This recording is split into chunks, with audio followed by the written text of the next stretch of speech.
আপনারা চিকেনের নানা ধরনের প্রিপারেশান খেয়ে থাকেন, তবে এইভাবে একবার চিকেন কারি বানিয়ে দেখুন। আশা করছি আপনারা নিরাশ হবেন না, আপনাদের ভালোই লাগবে। চিকেন কারি বানানোর জন্য আমি এখানে 500 গ্রাম চিকেন ভালো করে ধুয়ে পরিষ্কার করে নিয়েছি। আর নিয়েছি দুটো আলু।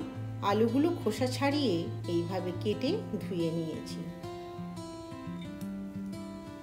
কড়াইতে তেল গরম হলে আমি আদা, রসুন, কাঁচা লঙ্কা ও টমেটো ভেজে নেব।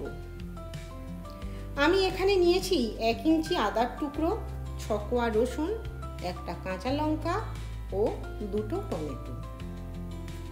সব কিছু ভালোভাবে ভেজে একটি পাত্রের মধ্যে তুলে নেব। টমেটো ভাজা হয়ে গেলে এগুলির খোসা ছাড়িয়ে নেব এবং ওই একই পাত্রেই তুলে নেব। এবার এই পাত্রের মধ্যে অ্যাড করব 3টে শুকনো লঙ্কা ও 8টা আমন্ড বাদাম এবং হাফ টিস্পুন ধনে গুঁড়ো। সব কিছুর একটা স্মুথ পেস্ট বানিয়ে নেব। শুকনো লঙ্কা ও আমন্ড বাদাম আমি আগে থেকেই গরম জলে ভিজিয়ে রেখেছিলাম। আপনারা আমন্ডের পরিবর্তে কাজু ব্যবহার করতে পারেন।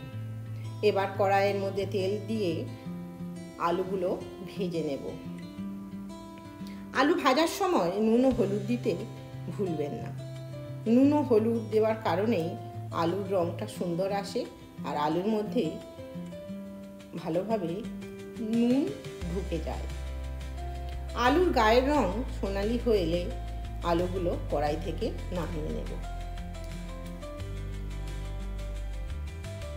এই একই তেলের মধ্যে চিকেনের টুকরোগুলি হালকা ভেজে তুলে নেব। চিকেন ভেজে নিলে মাংসের আঁশে গন্ধটা চলে যায় এবং রান্নার পর মাংসটা জুসি হয়। এবার কড়াইয়ে তেলের মধ্যে দেব হাফ টিস্পুন চিনি ও গোটা গরম মশলা। গরম মশলার মধ্যে আমি এখানে নিয়েছি 1 টিস্পুন জিরে, 6টা এলাচ, 5টা লবঙ্গ, একটা দারচিনির টুকরো, একটা তেজপাতা ও একটা শুকনো লঙ্কা। মশলাগুলি নাড়াচাড়া করে দিয়ে দেব কেটে রাখা পেঁয়াজ। এখানে আমি দুটো মিডিয়াম সাইজের পেঁয়াজ নিয়েছি।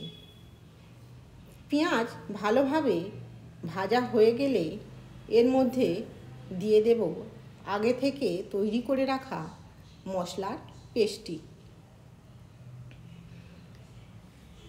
পেঁয়াজ ও মশলা ভালোভাবে নাড়াচাড়া করে এবার দেব হাফ টিস্পুন হলুদ গুঁড়ো ও মিক্সির পাত্রটা ধুয়ে সামান্য জল। এবার মশলাটা ভালোভাবে কষাতে হবে যতক্ষণ না মশলা থেকে তেল ছেড়ে যায়। মশলা ভালোভাবে কষানো হয়ে গেছে। এবার ভেজে রাখা মাংসের টুকরোগুলি দিয়ে মশলার সাথে ভালোভাবে কষিয়ে নেব।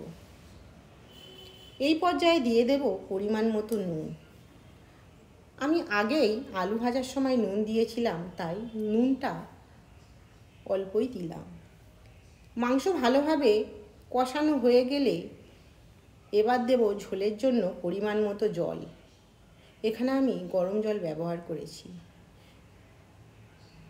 ভাজা আলুর টুকরোগুলিও ঝোলের মধ্যে দিয়ে দেব এবং ঢাকনা দিয়ে ঝোল ফোটার জন্য অপেক্ষা করব। ঝোল ভালোভাবে ফুটে গেছে। নাড়াচাড়া করে দেখছি যে আলু ও মাংসের টুকরো সব কিছু ভালোভাবে সিদ্ধ হয়ে গেছে। আমার চিকেন কারি হয়ে গেছে। গরম গরম ভাতের সাথে পরিবেশন করব। ভিডিওটি যদি ভালো লাগে একটা লাইক করে দেবেন।